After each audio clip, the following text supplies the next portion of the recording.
Pour la suite de notre matinée, c'est Jean-François Giovanni qui va modérer les débats. Et nous allons bien sûr entendre Deo Akizimana avec beaucoup d'intérêt. Je lui cède maintenant la parole pour l'introduction à cette partie thématique de notre Assemblée générale. Merci. Bonjour. Donc, je suis membre du comité de ACAT et on m'a demandé de présider la matinée, c'est-à-dire de présenter le conférencier et ensuite de modérer les débats pour la discussion qui suivra.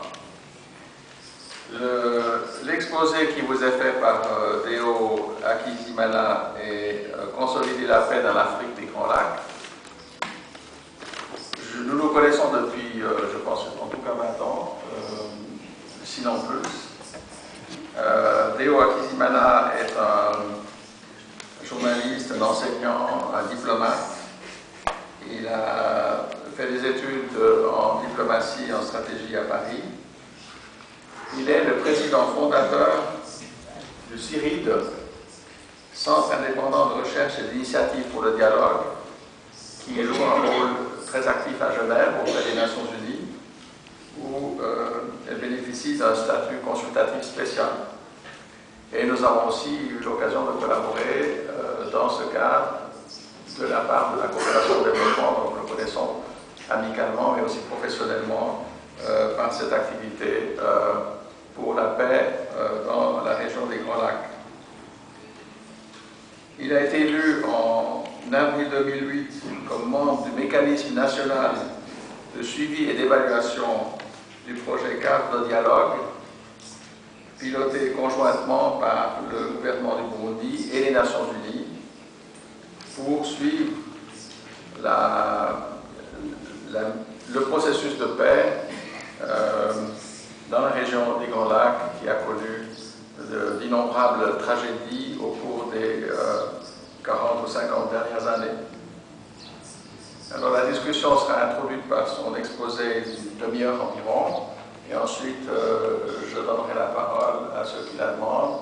Je vais donc me lever et me mettre à côté de lui pour modérer les débats et donner la parole aux uns et aux autres. Alors Déo, je te remercie infiniment d'être venu aujourd'hui et je te donne la parole.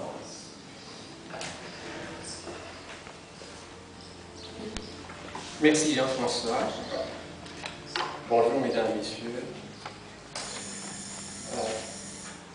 Il est difficile, vous allez le voir vous-même, de parler de l'Afrique des Grands Lacs en une demi-heure.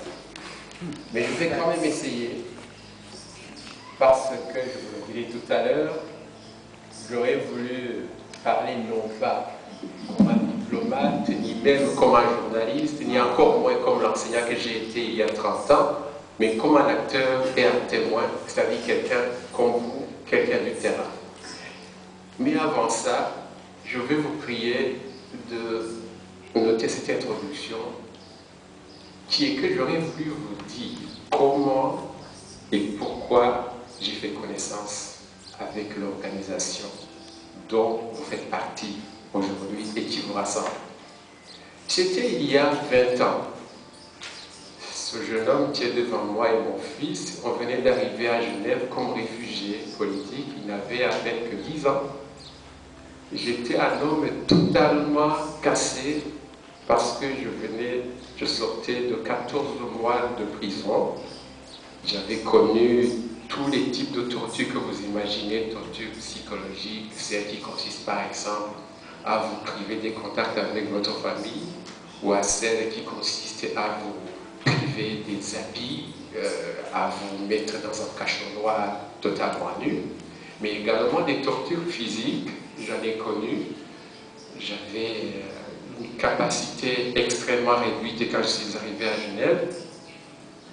Et ceux qui me connaissent savent que j'avais la crainte de mourir dans les 6 mois qui suivraient, parce que la plupart de mes copains de prison étaient décédés et on disait que c'était à la suite des mauvaises conditions de détention, voire de torture par lesquelles certains étaient passés. Alors je suis arrivé à Genève premières personnes que j'ai connues, c'est des militants de droits humains comme vous, qui m'ont, d'abord, accepté de m'écouter, qui ont accepté de m'entendre témoigner, et ça soulage beaucoup. Deuxièmement, déjà comme Jean-François, m'ont aidé à connaître et à comprendre la Suisse, ce qu'on pouvait faire avec elle dans les situations comme la mienne. Et j'ai connu la CAT, encore une fois. J'ai connu la CAT qui m'a aidé à comprendre les mécanismes institutionnels de ce pays et comment on pouvait travailler avec eux. Troisièmement, j'ai même pu, grâce à ces contacts, savoir comment on professionnalise son combat. Parce que c'était difficile pour moi de vivre à Genève et de parler du Burundi qui est à 10 000 km d'ici, et donc pratiquement personne n'entendait parler des histoires de Tutsi. C'était vraiment comme de la nuée, ça ne disait pas grand-chose à quelqu'un qui est ici. Je vais essayer, dans le témoignage qui suit, de vous dire ce que j'en pense. Et puis, finalement, puisqu'il s'agit encore de la CAT, je dois vous dire que j'ai vu quelqu'une que dans ma famille, nous appelons comme notre tante, Suzy Sber, que vous connaissez sûrement, l'ancienne secrétaire générale. Suzy Sber ne sait pas qu'elle est à l'origine de pas mal d'initiatives qui ont fait avancer la paix au Burundi, parce que c'est elle qui m'a montré comment on pouvait dialoguer avec les affaires étrangères ici, à Berne, le DFAE, la division politique à l'époque, qui travaillait avec les services que Jean-François dirigeait à la DDC. C'est elle qui m'a dit qu'on pouvait soutenir quelque chose qui soit un début de dialogue, comme on dit. Et ce dialogue-là a eu lieu à Genève. Je ne sais pas si vous savez que suite à un séminaire venu de tout ça, les Burundais qui s'entre-déchiraient déjà à l'époque, il y avait d'un côté une rébellion armée, il y avait de l'autre les soldats du gouvernement. Et chaque camp disait qu'il aura la victoire sur l'autre. Et moi, j'arrivais, je disais, non, en tant que citoyen de ce pays, je vous connais tous, il n'y aura pas de victoire de l'un sur l'autre. Vous finirez un jour autour d'une table.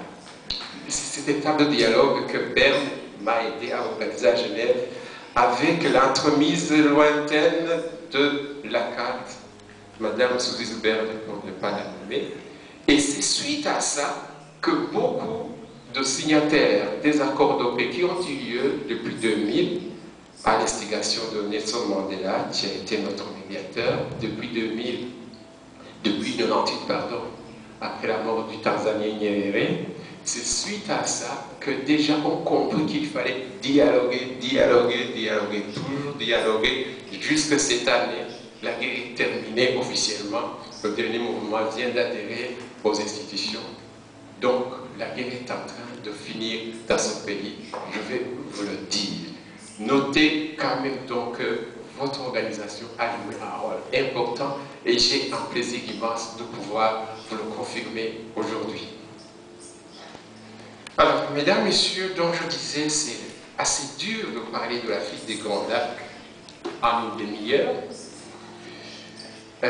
Mais puisque j'ai dit que je parlerai comme un acteur et un témoin, je vais vous donner quelques pistes. Si je dis des bêtises, vous allez me comprendre, vous poserez des questions après pour que je clarifie ma pensée. Mais je vais quand même commencer par une anecdote. L'anecdote, c'est que j'étais un jour au forum de Grand Montana, dans les Alpes, où chaque année à l'époque, les gens, quelques grands décideurs de la planète se réunissaient pour un peu refaire le monde, un peu comme le fait à Davos au mois de janvier. J'avais eu l'avantage, l'honneur d'être invité là-bas par les organisateurs et je me suis retrouvé dans une salle où il y avait une discussion sur la fuite des Grands Lacs. La table était animée par le nonce apostolique de Jérusalem, un chef musulman basé à Paris, je crois que c'est Dali Boubaker, et d'autres autour de la table, ils parlaient des Grands Lacs, et c'est en 1998. Or, en 1998, la guerre faisait rage dans la région des Grands Lacs. Au Rwanda, elle avait commencé en 1990. Vous savez comment ça s'est passé en 1994. Au Burundi, elle avait commencé en 1993 par l'assassinat du premier président démocratiquement élu, Melchior Ndadaye, que j'ai représenté d'ailleurs à Genève pendant 5 ans, le temps où il se battait pour la démocratie. Et au Congo, la guerre avait commencé en octobre 1996. Et tous les spécialistes avaient prédit que si la guerre arrivait au Congo, au Kivu, ce sera terminé, plus personne ne sera capable d'arrêter aussi facilement qu'on pouvait l'imaginer. C'est ce qui se passe aujourd'hui.